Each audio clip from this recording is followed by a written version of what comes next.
Do not change the station. What you're hearing is coming from the Big Sci-Fi Podcast and the Trek Geeks Podcast Network. Stay tuned for the next exciting episode of... Wait a minute. Receiving a new transmission. What is that? What am I seeing? It's big. It's really big. Oh my God, it's so... Welcome to Season 6 of the Big Sci-Fi Podcast, the biggest sci-fi podcast in the galaxy. Join our crew, Adina, Brian, Cris, and Steve, as we travel the Milky Way looking for the best that science fiction has to offer. Make sure you're strapped in tight, because we're going to have a lot of fun talking all things sci-fi. Stay tuned to this channel for the next audio transmission. Welcome to today's electrifying episode of the Big Sci-Fi Podcast. Today, we are diving into the digital realm to revisit the groundbreaking universe of Tron and its visually stunning sequel, Tron Legacy. These iconic films pioneered computer-generated imagery and also left a lasting impact on pop culture in the sci-fi genre. From light cycles to the grid, we're going to unpack everything that makes Tron a cult favorite, for some anyway. But before I do, I would love for my co-hosts to introduce themselves. Brian. Hey, it's Brian from Ohio. And Steve. Hello, it's Steve from Los Angeles, California. So happy to be here with my best friends. Awesome. Oh. Well, and I'm Adina, and thank you, Steve. That was really sweet. From Maryland. And we're missing our... I don't know why I had to just add it like that. And we're missing our fourth co-host tonight, Cris, but we don't feel bad because he just got married. Yay, Cris. Yes. So we're sorry you're not here, Cris, but we get it. We understand your priorities. It's okay. Yeah. Only once, though, man. Only do this once to us. Oh, he's so tough. He's so tough. And well, please, listeners, if you love the Big Sci-Fi Podcast, then please leave us a review on your favorite platform. Reviews are what help us get seen more than almost anything else, believe it or not. And if you're on Facebook, come and find and join the Big Sci-Fi Podcast Facebook group. Okay, now if everybody's ready, let's talk about Tron. And the first question I have for you guys is, well, when did you first watch Tron and or Tron Legacy? So Tron came out in 1982. Yes. Did you watch it back then? Did you watch it growing up? Who wants to start? You know, I was a mere 3 years old when this film came out. And I rushed right to the movie theater. No, and you went like, can somebody lift me up so I can see? No, I was sucking my thumb and having a good old time. No, I watched this in an edited for TV version, I'm sure, sometime in the late 80s, perhaps even early 90s would have been the first time. And I remember watching it. At the time, my dad was real excited about it. Mm-hmm. I was like, what is going on? I had no clue what was up or down in that film. And why were there people in real life and the same people inside the program? What was that? So I remember being utterly confused, thinking it was kind of cool, but I had no idea what was going on in reality. So that's my original experience with this film. Well, and then what about Tron Legacy? That I saw when it came out, when Disney Plus put it on. Okay. And so I've seen that in the last 6 months-ish. Was that the first time you saw it 6 months ago? Yes. Okay. Mm-hmm. Okay. And what about you, Steve? Well, saw Tron when it came out in the theater in 1982. So I saw it then. Again, you were a mere 5 years old. In I would like to say in dog years, but that would make me much older. So anyway, actually would be in dog years if you said it was 5 times 4 or 7. Anyway, so we saw Tron in the theater when it came out, and then the same thing with Tron Legacy when that came out in 2010. We saw that in the theater as well. So, but again, for this, I watched Tron about 2 months ago on Disney Plus, and then today for this watched Tron Legacy and was able to compare and contrast the two. Yeah. Mm-hmm. Yeah. So, and what about you, Adina? So I just rewatched Tron yesterday, the original on Disney Plus. So yeah, I don't remember when I first saw it. I know I saw it as a kid at some point. Probably not in the theater just because we didn't go to the theater a lot. I more likely saw it on VHS some point in the mid 80s. And what is a VHS for our listeners who think you just spoke another language? I know. No, I have a feeling that most of our listeners probably do know. But yes, on a tape, I had a VCR. I had one of these machines and it was recorded on a magnetic-ish tape. And anyway. And that's coming back again. Everything that's old is new again.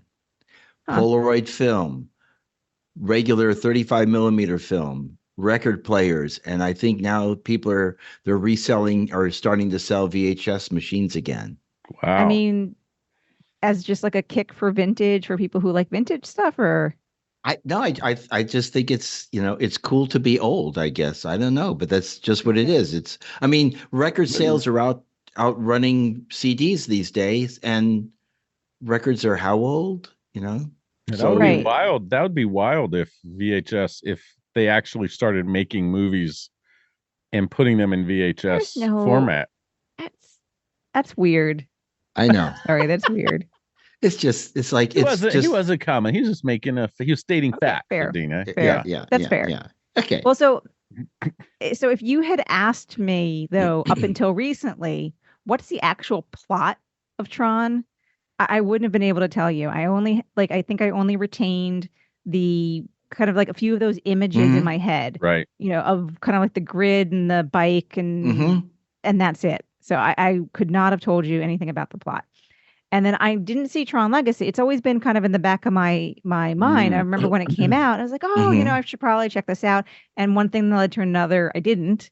2010 was kind of a busy year for me because that was when my older son was born. So I was kind of busy dealing with, being a mom for the first time.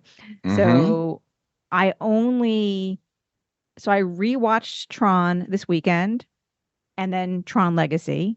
Okay. And we rewatched Tron. I chose it as our family movie night. I just declared it was my choice and I'm choosing Tron. I like how you use the word forced. Yeah, she played the mom card. Yes, I did. I was like, it's my turn. I've had enough, of other choices of movies that we've seen 1,000 times already. Right. So I was choosing. And what was interesting is my 5.5-year-old was glued to watching it. He was we weren't that's the thing is we weren't sure if it was going to hold his attention or what. Nope, he watched it all the way through and was attentive to it the whole way through. My almost 14-year-old, on the other hand, fell asleep about 20 minutes in and woke up about 10 minutes before it ended and wasn't terribly upset that he missed it. So yeah, and the funny thing is, so as I was watching it, I'm still not sure I can tell you what the plot was. There's a lot of, and this is really kind of weird for me to say because this is, everyone who knows me knows I love all things computers and robots and AI and all these things. So, and it's one of those things I want to completely, utterly love this movie to death. And I don't, I like it. So it was really hard, and I was struggling the whole way through, and hoping I'd feel a little bit differently about Tron Legacy, and we'll talk about that in a minute. But what was interesting is, and I was wondering the whole time, is again, is my 5.5-year-old, how is he paying attention and not losing it? And to him at the end, he made a comment that was it was basically the blue guys versus the red guys, and the blue guys won, and he just boiled it down to some kind of simple thing, and that was enough for him. Interesting. And he was right, as opposed to in the second film, the white guys won and the red guys lost. That's interesting. So now that I hear your son's processing through what the story's about, he's not wrong. No. In that. And so that's very interesting. But I just have to say this before we get much further, is the great David Warner being in this film Mhm. of all sorts of acting legacy stuff. But we love him for Star Trek V. We love Mhm. him as the Klingon Chancellor in Star Trek VI. He played an incredible Cardassian Captor. Oh, There are 4 lights, in no, that episode. 5. Yes. Yeah. So that was kind of fun. I'd forgotten he was in this film, actually. So yeah, Dina, I'm kind of with you. Like watching it again just yesterday at the time of recording this, I was really intrigued. And I remember as a kid not like being just kind of interested in it, but going, I have no idea what's going on. So therefore, I wasn't all that interested. I was like, I'll be fine never to watch this again, But watching it again, I appreciate the graphics much more Mhm. for what they did. Mm-hmm. And I just, it's I agree with you. Like some of it is a little bit convoluted, and kind of where does it all smooth out for me? Like it's kind of like they had all these ideas and brought it all together, and then in Legacy we see more of a fleshing out. It seems like, if I remember, to I was where we struggling see with this that world. too. But you know Okay. what really got me? I'm sorry, Steve. I'll let you No, talk. no, good. No, no problem. What really got me is in Legacy, if I recall, there is a very much a religious kind of relig- religious theme to this. And I didn't remember that in the original film, but there are hints of that Mm-hmm. in the original film that I caught Yeah. this time. Do you Mm-hmm. believe in the user? Yeah. Yeah, Mhm. that was to me. Yeah, of course, I didn't catch that as a kid, probably Yeah. either. Mhm. But yeah, but even still, the okay, it was gorgeous. Both movies were gorgeous. Mhm. Tron, the original Tron was gorgeous for the time, and yes, I Mhm. can absolutely still appreciate what that was. And in 2010, Tron Legacy, I the CGI on that was amazing. I mean, how they when the programs shattered, Mhm. into all these. I mean, there's just so many things that were just gorgeous about it. But I was still struggling through Legacy with the world building and the consistency of the world building, and trying to wrap my head around this. I'm as a writer, I try to think about, well, how would I fix it and how would I do it better? And I was really struggling because I'm not really sure. It's like they were in some ways You had to trying to do too much slash inventing yeah. little random things just to solve You some had to fill in a lot problems. of blanks in the Mhm. first a lot of spaces in the first film, I think. Mhm. I mean, we just kind of come up on Flynn's, and we don't really learn a lot about him other than he made this game and the other guys stole all the rights to it or whatever, and so Yeah. Mhm. it's kind of this hip. And I love that old couple walking through that video game room. Do you remember that in the I original noticed film? that. Like, I noticed I that. thought that was fantastic. Whose parents were those that got in the Grandparents. film, or grandparents? And Yeah. but anyways, yeah, I felt like the first one, there's just a lot of gaps that if they would have had more time, they could have fleshed out. It would have, Mhm. honestly, I didn't care about the characters all that much. Even the No. little love story there was kind of you know. Yeah. No. I mean, Mhm. and that's they say so in the first movie. What I was struggling with is they just kind of made things happen to make it convenient for the story. To the big one being all of a sudden Flynn kind of can magically control Yes. his Yeah. environment. It's like they did nothing to set that up other than he's the main character. And as a user, he Absolutely has that nothing. freedom to do that. That's the difference. As opposed, I think that's the point But they were making was yeah. they're programmed, so they have to follow a set pattern. But as a user, he could modify the pattern.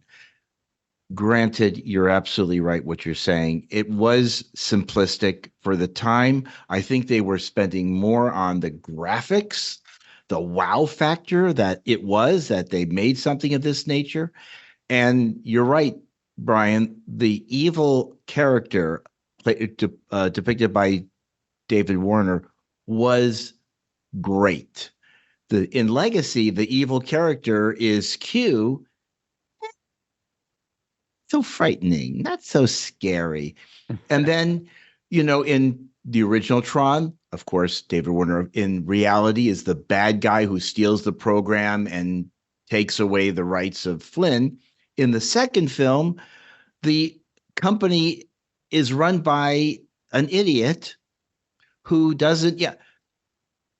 Do you know when I think it was when Windows 89 came out? Oh, and there was Bill up on stage on presenting it to the press and to the world, and the blue screen of death appeared. And he didn't know what to do to fix it. And he's yelling at people, fix this, fix this, fix this. And so the scene in the beginning of that, when they're showing off their version number 15 or whatever it is, and the guy the son of Flynn, Sam, he sabotages it and he looks like an idiot in the national. Like the only thing I go back was thinking about that event happening to that's interesting. Bill.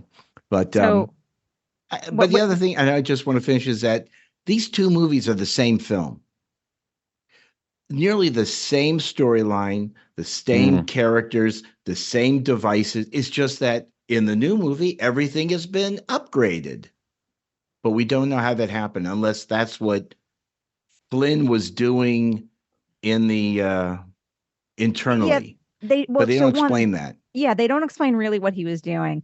But I think you said something a minute ago that made me have a thought about with Clue in the second film. And I think this was one of the things that was convoluted about the second film. So in the first one, it was kind of clear in the good, who the good guy and the bad guy was. And it's reinforced by the visual. It's like, so David Warner's character, both in the real world and then Sark in the digital world, they're both the bad, where now in the new movie, you see the visual of Jeff Bridges' character. You see him as a good guy and as a bad guy. And that's kind of, it really limits your ability to again, get emotionally attached and care about who are you supposed to care about.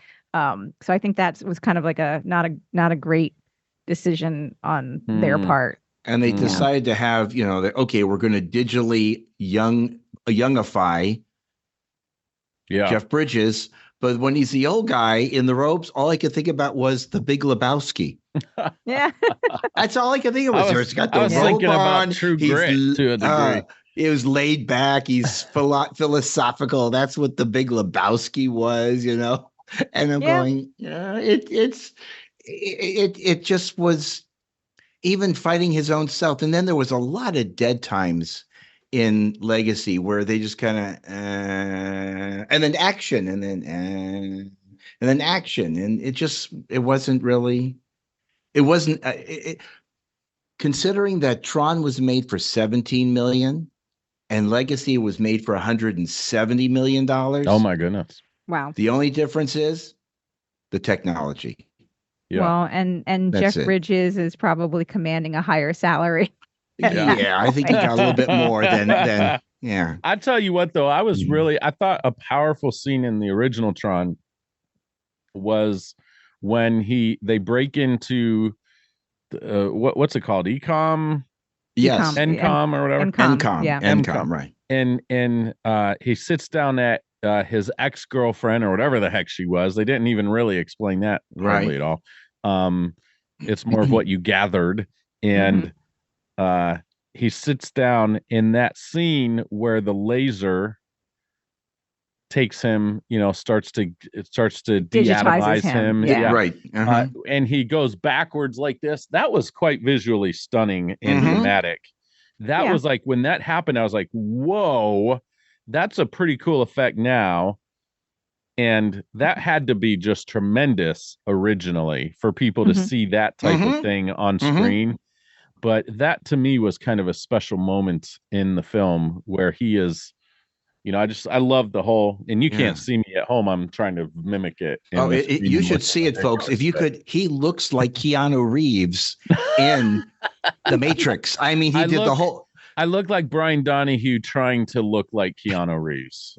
I don't The look only thing like he's missing Keanu is his Reeves. limbo stick. Okay. Yeah. That's the other thing is that I believe they shot that sequence at Lawrence Livermore Laboratory up in Northern California because they're the only place that had that type of equipment to make it look right. I believe that's where they shot that. That's the That cool might make thing sense. about film.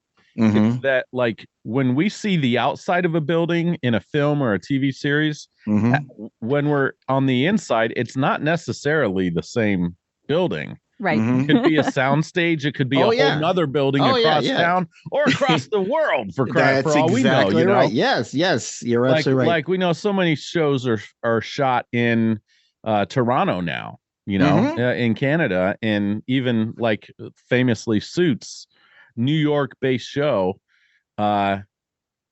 mostly filmed on the streets of Toronto. You just need a few location shots to put in your mind. Mm-hmm. The other thing was in Legacy, all the equipment that he had in the lab has been now moved to his facility or his gaming place in the underground secret lair that nobody ever knew where it was or whatever.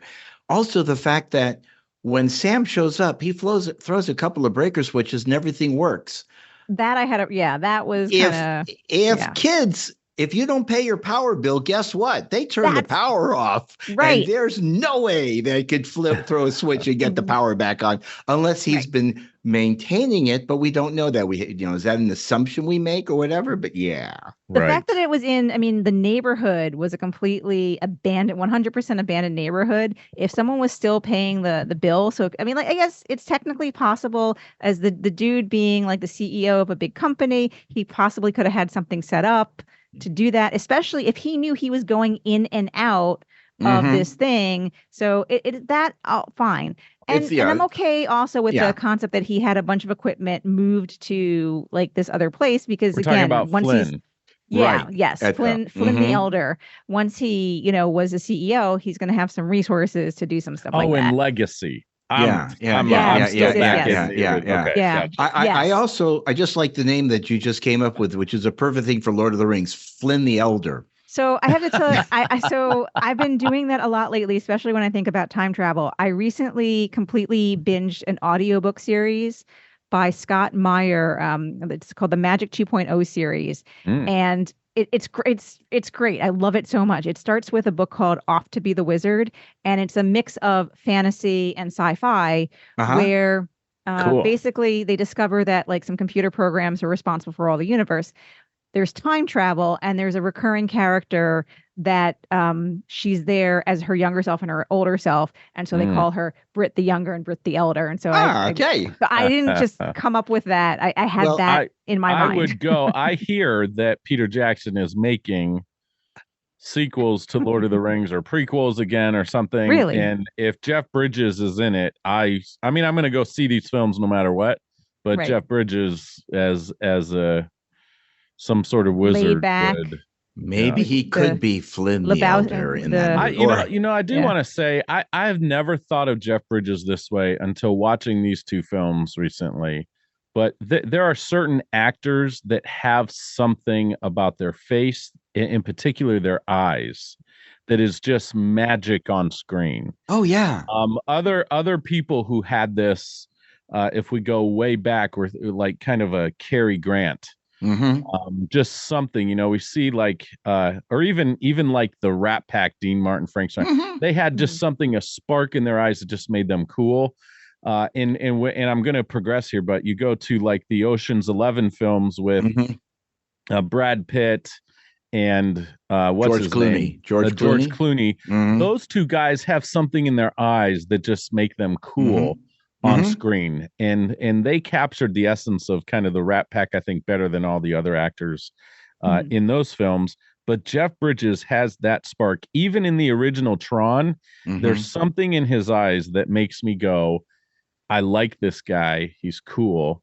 It's his cheeks. It really is his cheekbones. I think it's his high cheekbones. Well, but you brought up a good point, and you're right, because in Legacy, when they're on the, I don't know what you call it, the solar sail. Solar, yeah, the solar craft. And he's in the, kneeling position. He's meditating, and then he opens his eyes and they open up. Mm-hmm. And you're right. I mean, that caught my attention of his awakening, and that's acting with your eyes, which is again, really good. Yeah, I'm going back a ways too, but one of my favorite Western actors, not Western in the world, but like cowboy Westerns, is Gary Cooper. High Noon, one of the best Westerns of all time, in my opinion, still to this day. But there's a story with him that he was very kind of he was not a flamboyant actor. He wasn't like a John Wayne, who was a good actor, but John Wayne was very animated. Gary Cooper was much more withheld within. He did a ton with his eyes. There's a story of one particular director saying, "Gary, we need more. I didn't see anything." And he said, "Watch it again." And then he watched it and he saw it in his eyes and he went, "Oh, that's so good." And so I think Jeff Bridges is one of those actors. He just got those eyes. I think he can act really well. You could probably put a ton of makeup on this guy, alien makeup, and his eyes would still do the job. Yeah, no, he's a very charming, I mean, between him and his brother, Bo, he's the more charming character, where Bo is more of the, the gritty kind of a guy. But then again, as you said, he's done Westerns, Jeff, and he's come across as that same type of character. So very versatile. They learned well from their dad. Their dad taught them well how to be good actors. Yeah. The dad being Lloyd Bridges. Yes. So, Adina. Yes. I guess I am a little surprised. I was expecting you to come out absolutely loving these films.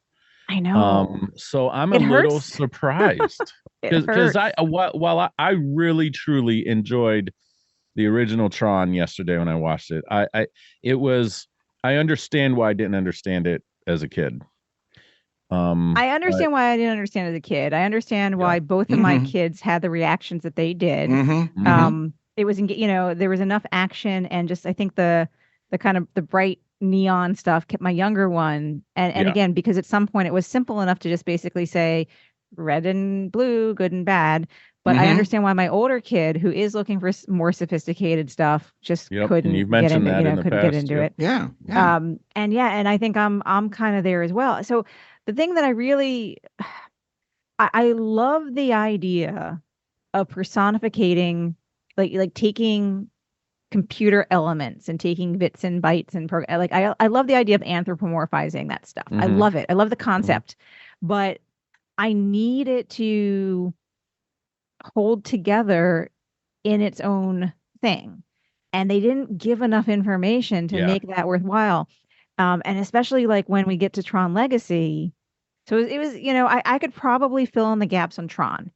But then when we get to Tron Legacy, they introduced these characters and kind of sort of, I'm going to say factions ease, but they didn't really tie it all together. And how does this exist in a digital world? Right. Right. So it just, I couldn't do it. Go ahead, Brian. Oh, sorry, Steve. I think that watching the original Tron, I was going, man, you know what film this could remind me of is the Hunger Games in a way, when they're fighting and dueling and all this stuff, except of course Hunger Games is much more much more explained and background, all that stuff. Well, but it like, if it was just, and maybe it was a technology thing, but maybe some of those things would have been more exciting for me if there was somehow a crowd watching them throw the Frisbee around, or I don't know. But then again, the concept is different then. And then later on in Legacy, there is Q, and he's got his giant army of minions or whatever they are, reconverted programs. What do they do with it? Nothing. It's still just the battle between Jeff Bridges and Jeff Bridges loses to Jeff Bridges, and then whatever happened to Jeff Bridges, what happened to Flynn? Did he just stay there? Was he absorbed? Hey guys, it's Brian with the Big Sci-Fi. We are here at Trek Long Island 2024 having a really good time. I'm just kind of cruising around the vendor room, talking to people, seeing what's going on and what's for sale. And something that has caught my eye is my new friend Andrew from Trekatecture, who does all sorts of amazing things with wood and with Star Trek, with Star Wars. I'm going to introduce you to Andrew here, let him kind of take over the microphone and share what he does and where you can find his amazing artwork. Hi, everybody. My name's Andrew. By trade, I am an architect, which during the COVID years got a little slow, unfortunately. And from that, because I am, as some people have told me, a PhD level knowledge of Star Trek guy, I need something for my idle hands to do. So I decided to dig into the artwork of Star Trek. Unfortunately, from probably many of you have known, Star Trek has a lack of fine art and unique items in the convention and just in the ether in general. So I took it upon myself to hopefully change that. I took a lot of the artwork I've originally done that were signed by other actors and other things I produced over the years and turned them into three-dimensional wood art models. Originally, they started out with just starship scenes and some of the interior sets, and then it kind of went down the rabbit hole to designing entire starships, legacy models, LED lights, coasters, you name it. I then expanded out towards the Star Wars world because they need their love too, Doctor Who, a bit of Nintendo, etc., etc.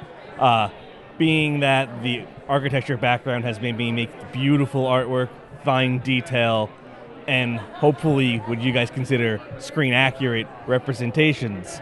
It'd be great for everyone to take a look at that when you have a chance. You can find me on Instagram at Trekatecture. Also my website, trekatecture.com, TREKATECTURE, in case people need to figure that out. And I hope you have a good look and hope you enjoy it all. Thank you very much. Thank you, Andrew. Make sure you check all that stuff. I'm telling you guys, it's phenomenal artwork. You're going to love it. You're going to want to buy as much of it as you can. So check that out. Andrew, thanks again, my friend. Thank you. Live long and prosper.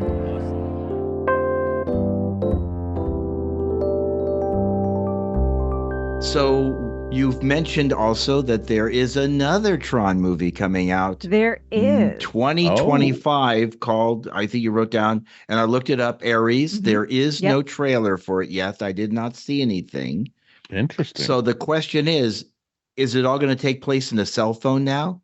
Well, but even 2010, I feel like even into the 2010, they could have fit it into modern networking and modern computer systems. And they didn't even try. And again, I not that they had to try, not that this has to be right, quote unquote real, but it I don't feel like they tried to just even make it stick together in any way of digitaliness. So like back in 1982, when anything computing was new to almost anybody, just simply calling it a program worked. That part, like some little bits of it worked. But now in 2010, I feel like they should have maybe, differentiated between like packets, because, network traffic is defined by packets, and there are different kinds of packets. And I feel like they could have probably used some modern real terminology to describe. So you have network packets versus you have maybe network data, or you've got headers, and this is actually almost making me want to write a story where I anthropomorphize all the actual real data things that are happening inside a computer and inside a network. Ladies and gentlemen, when Adina is not writing, she is actually writing some more. She is thinking about writing. Yeah. Well, there was the one scene in Legacy where Sam says, "Oh, it's on Wi-Fi," and he goes, "What's that?" Right. So, and then he's been trapped in this machine well before Wi-Fi even existed. Well, but where is he?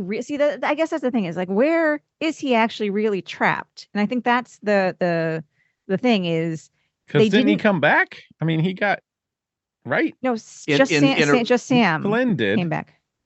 Oh, Flynn the Younger came back. Yes, remember the sun comes up with right. At the end, they do the same thing. Yeah. And he stays behind. We don't know what happens to him. But again, you're right.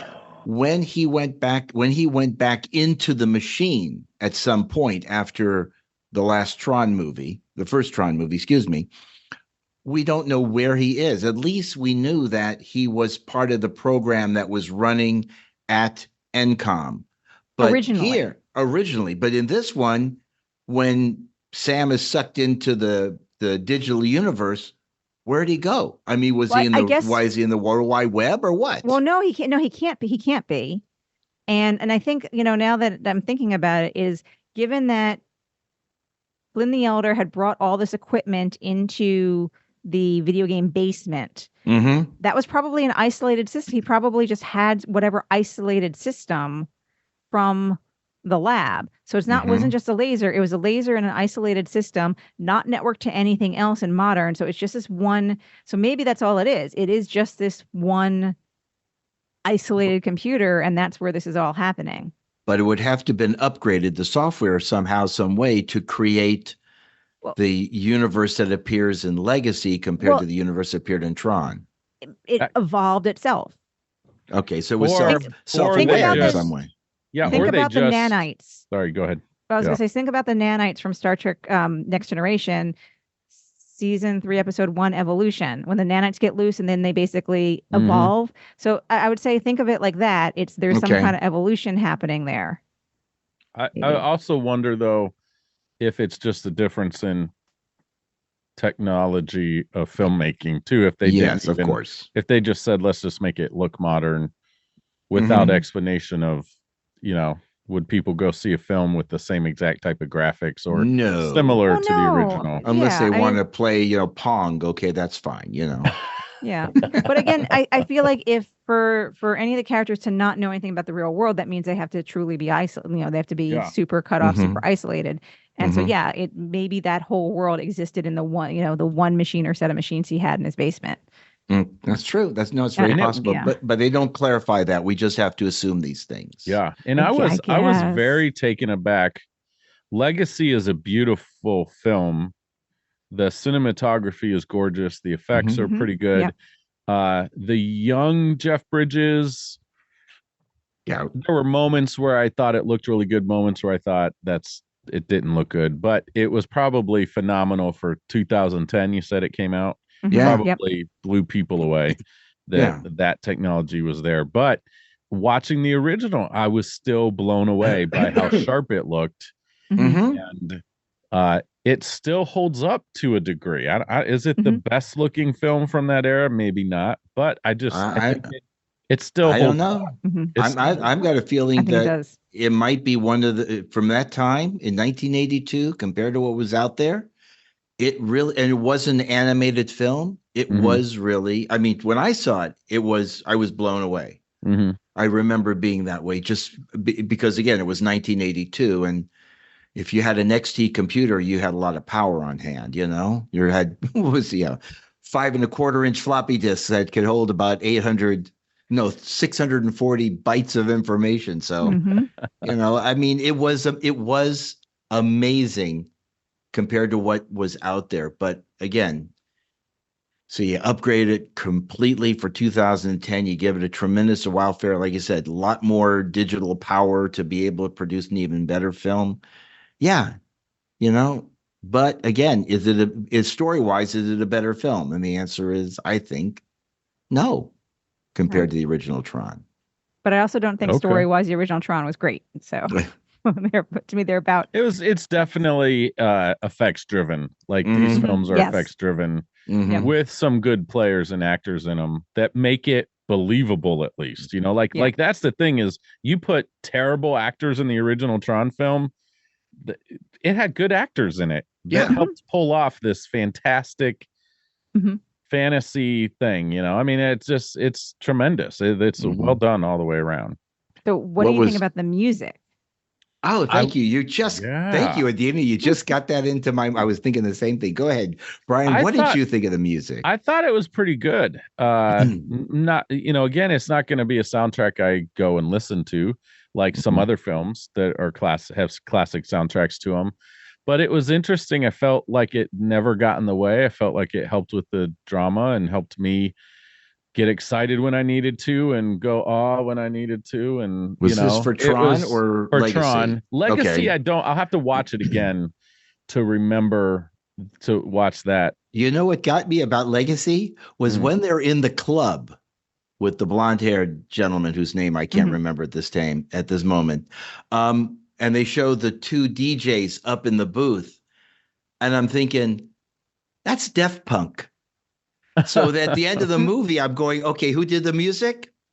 Def Punk. They did the music. I remember that now. So I remember they going, okay, they got a little cameo of themselves that's nice. in the film doing their own music. I'd totally forgotten about that. It's kind of cool. I remember in the original film watching it, and there was one point in the movie. One thing I always look for in scores for films is that one moment where everything rises above, and it's sometimes a heroic moment, sometimes it's just a dramatic moment. It's a breakthrough thing where oftentimes composers will shift gears just a little bit to make it stand out even more. There was that point. I can't remember the exact scene. And maybe it was when they broke free on the solar sail ship and he made the other track appear, with his use of power, but where the music shifted a little bit from obvious digital and synthesized music to a little more like it sounded more true orchestra. And it had this kind of sailing, victorious kind of thing. And that was really nice. I remember going, oh, that's so well done, because it's a distinct moment in the film, in the story, and the composer just did a great job of pulling that out. So I appreciated that in this. And I looked up the composer for Tron, and the name was not familiar in any way, shape, or form. So yeah, I didn't recognize the name. Yeah, it may have been just someone who was into electronic music at that time. Well, now I'm going to look that up while we're talking to see if there's other films this composer did that we might recognize. Okay, please do. So while you're doing that, I'm just going to say, so it was Michael Sheen's character, Zeus. Thank you, Michael Sheen. Yes, that was it. And I'll be honest, I didn't like. So I liked the music in general in both films. I like that kind of, to me, it all had a 70s, I don't know, art film quality. I don't know. They had some kind of quality that I just associate with the 70s in it, which in a sci-fi way, which I like. Right. But I did not like that scene with Zeus at all. And Zeus, that's his name. Thank you. Yeah. Well, and the part of the thing was, and this is where the world building is falling off for me. Why is there a bar? Like, why are these entities? And like, there's a bar, and you've got entities attending the bar and entities serving and working the why are, like, again? And I'm all for anthropomorphizing stuff, but you gotta explain a little bit of why are they doing completely and utterly human stuff in this not a digital world? Are they supposed to be like, how did that happen? How did that develop? Where did that come from? Again, they're all programs. They're all programs. And why would programs want to go to a bar and have people serve them drinks?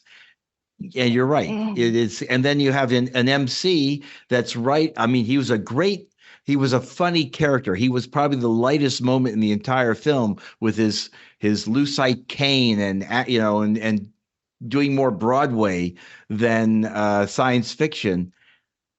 But what was the point? And so last night, the night before recording this, I also watched the first episode of the animated series Tron Uprising, which is supposed to take place between the two. It came out after Legacy, but it's supposed to take place in between the two films. And it starts out, I guess, the hero character, the main character, he is, and this is where it gets me too. He's like a mechanic. He's like, he starts like, that's his like job or something. He's fixing the bikes, these digital bikes. Like, I don't understand, why is he doing this? That's where this is all falling apart for me. I mean, it all looks great. And actually the animation in that series, I love the look of the animation. It's got a very, to me, there's a certain comic book feel style. Like, I really liked it. Although my older son, Frank, he was watching with me. He was not a fan of that particular style of animation, but whatever. But again, it was still, I I kind of, if I try to imagine and say like this is not in a computer or whatever, and I just say this is like an alien world or something like that, I'm good. Like, Yes. and I think there's actually in the Uprising series, I think it actually could be very good if I take away this is supposed to be a digital world inside a computer and we have no, And this is a good point, Adina, because you work in a digital world. You work in a world of ones and zeros where things happen, where there's switches, switches open, switches close, data is sent from here to there and so on to achieve at a final conclusion of doing something. You want something to happen, you go through the process, something does happen. But in this movie, as a computer programmer, to me, I can understand why you're going, well, this is a load of what? Well, because it just doesn't fit how you understand computers do work. Well, yes and no. I mean, I think it's not that. It's the fact that I don't think they did anything to explain how this world came about. Like, I feel like they could, and, I know a lot of times when in any kind of media, when questions aren't answered, that's where headcanon comes in and we figure it out. But this is just too, like, they didn't give us really much of anything to build that off of. And so then the space is too wide open. And then that's when you're like, well, you want me to make it all up myself? Like, it's too open. Okay. Well, here's the thing. I have watched the entire Fallout series on Prime. This is based on a video game. And a video game has, if you do this, that happens. If that happens, this happens, whatever. And they've taken a video game and made it a linear story from a beginning to a middle to an end. It was excellent. Graphic.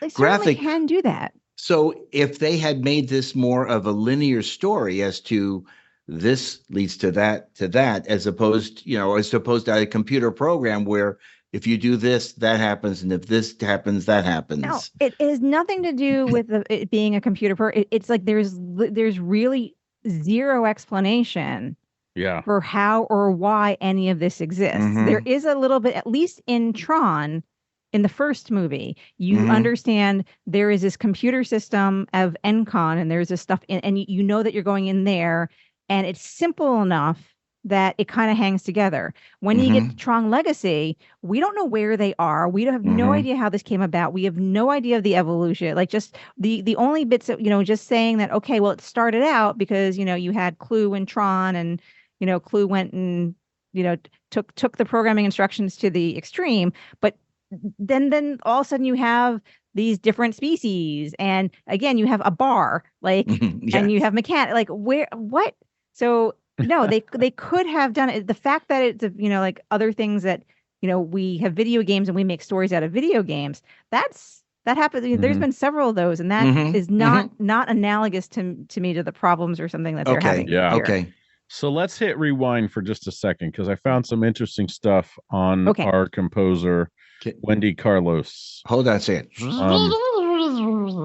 rewinding. Okay. That was a great rewind sound. Thank you.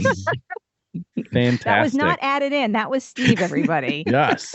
Unbelievable. I'm in awe. I'm in awe of your rewind sound effect. I'm just going to read this off of the always right, never wrong, always reliable Wikipedia. Okay. Absolutely. Carlos came to prominence with Switched on Bach in 1968, an album of music by Johann Sebastian Bach performed on a Moog synthesizer, which helped popularize its use in the 70s and won her 3 Grammy Awards. Its commercial success led to several more albums, including further synthesized classical music adaptations and experimental and ambient music. So that's incredibly interesting to me. She composed the score for 2 Stanley Kubrick films, a little film you might know called A Clockwork Orange, and another little film called The Shining. Yes. The Clockwork Orange, that to me is this, that what I was saying about this like kind of 70s sound-ish to me. Yes. That makes, that's, now, isn't it, it's also interesting, like you think of kind of almost like music being this kind of eternal thing, but her music is out of print totally now. Really? Wow. So that's even being a 3-time Grammy Award winner. And then having worked on such three iconic films, really, Yeah, it's in amazing. different ways. Because when people think about synthesized music, my brain always goes back to Blade Runner and what Vangelis was doing, and he worked on that. So to me, that's like he's the, I don't know if he's the king of digital music, but he sure was there at the forefront. Even my most beloved composer for film, Jerry Goldsmith, was well known for how and we're going to talk about a little film he composed music for, The Planet of the Apes, in our next episode, right? And so I can't wait to talk about the music for that film, because that was groundbreaking stuff he was doing, using different types of instruments and synthesizers to make us feel what we need to feel. So that'll stay tuned, folks. We're going to talk about that in another episode of the Big Sci-Fi Podcast. And of course, that film has one of the greatest one-liners of all time in a film. And we won't say it here. We'll wait for the next episode. Okay. Yeah. Well, because we're still talking about Tron, but I think we're getting. Is that what we're talking about? We were talking about Tron, and I think we are getting close to. We're at the time where we want to do our how many thumbs. Yeah. Okay. Are you recommending? Thumbs, not stars. Oh, stars, thumbs. Okay. Yeah. Okay. Yeah. I don't know. The stars. Okay, Let's stars. go with the stars. 1 to 5 stars. Who wants to start? I don't know why I said thumbs. Okay. That was ridiculous. Okay. Like you only have 2, unless. Okay. Right. This is true. Okay. I think I mixed myself up between stars and a thumbs up, thumbs down. That's okay. Gotcha. Well, that makes it's been sense. a long day. It's okay. Five digits. You got 5 digits on your hand. Okay. How many? Is this a pinky or a thumb? I don't know. Okay. Right. Hopefully, So let's see. What do you mean? I don't know. Who wants to go first? I'll go Steve? first. Okay. Go ahead. You said Steve and I said. Okay. I'll go first. Go ahead, Okay. Steve. Because the movies hold a really strong feeling about, especially the nostalgia of Tron, I actually gave it a 4.5 because it has such great nostalgia for what it was, being groundbreaking, digitally beautiful, a linear story where you went from a beginning, a middle, and an end, and a conclusion at the end. Legacy, I give a 3. Oh, really? Okay. And I give it a 3 even because it's not Tron, but digitally and from the look of it, it's a beautiful movie. And if you can get past what we've already discussed and just look at it for the quality of the film it was, I think it was pretty good. So I'm being very generous with a 3 on it. Okay. Okay. Brian. I am going to give the original Tron a 4-star. Okay. And for many of the same reasons, I was really impressed with how this film looked and how it sounded and the general vibe they were going for. All of the big gaping holes in the story and character development set aside, this had to have been quite the experience originally in the theater. And so for those reasons, and because I like Jeff Bridges, I like Bruce Boxleitner too. Oh, we didn't even talk about him. 5, Babylon 5. You're right. Yeah. Right. Yeah. Someday we'll talk about Babylon 5 somehow. Yes. And we'll think how to do that. But, I give that a 4 for all the reasons, Steve, so I won't go over that. Okay. As far as legacy goes, I'm not afraid. I think 3 is a really good, fair rating for the film. Okay. Because of the visuals, because of the music, because of the acting in it. It's just visually stunning. And I think that deserves kudos. Is it a film I'm going to go back to and watch over and over? No, but neither is Tron. But every few years, I'll go back and watch these 2 films. And so I think that, if I give a film a 1 or a 2, I'm probably never watching them again. But a 3, I might go back and watch them. So okay. I think that's a fair I think, Steve, we are in total unison on this. Yeah, and I give it that extra 0.5 just because of nostalgia, because it takes me back to 1982 going to the theater. Yeah.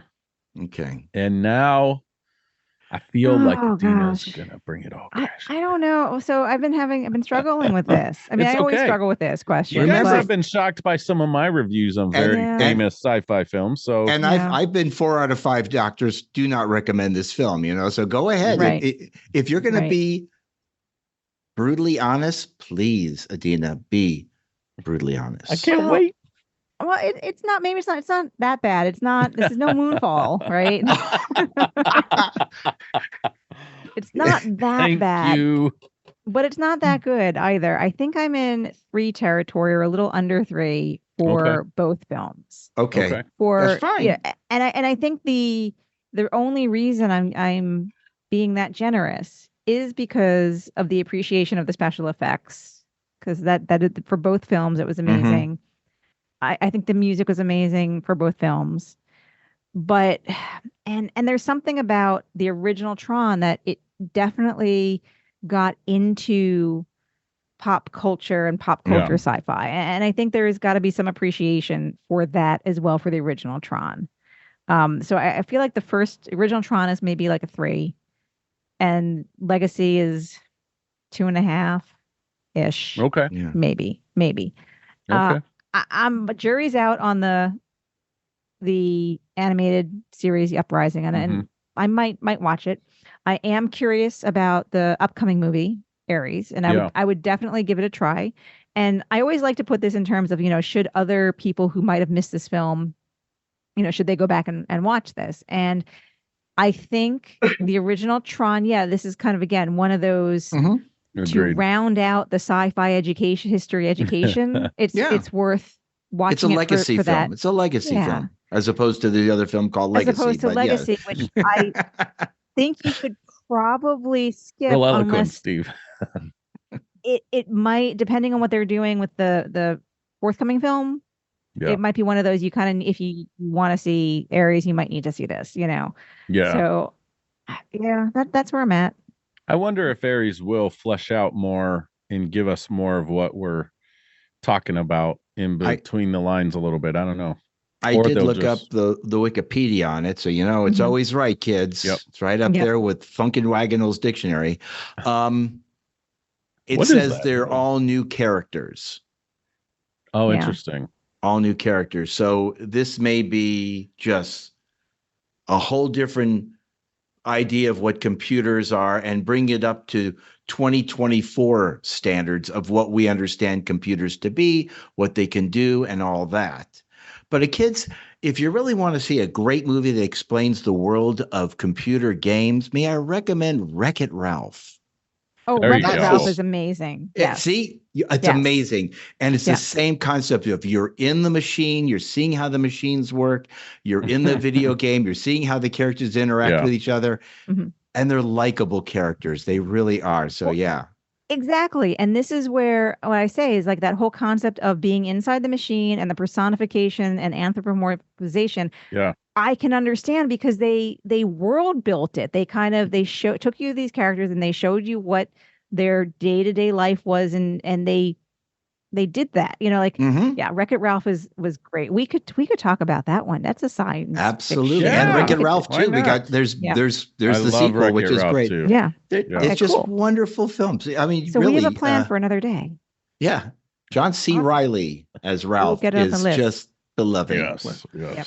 Okay. Well, all right. Thank you guys so much. This has been awesome.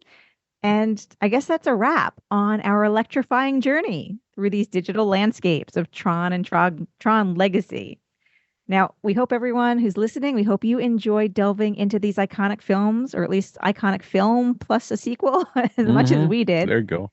If you have something to say about this film, the first and best way to do that is to come find our Facebook group for the Big Sci-Fi Podcast. Another great way to interact is to drop us a note at thebigscifipodcast@gmail.com, or you can find us on Instagram or Twitter. So now until next time, keep your circuits safe and your identity discs ready. This is Adina and the Big Sci-Fi Podcast signing off from the grid. Stay connected while spreading goodwill and kindness throughout the universe. And may you live long and prosper with limitless adventures until the next episode of the Big Sci-Fi Podcast.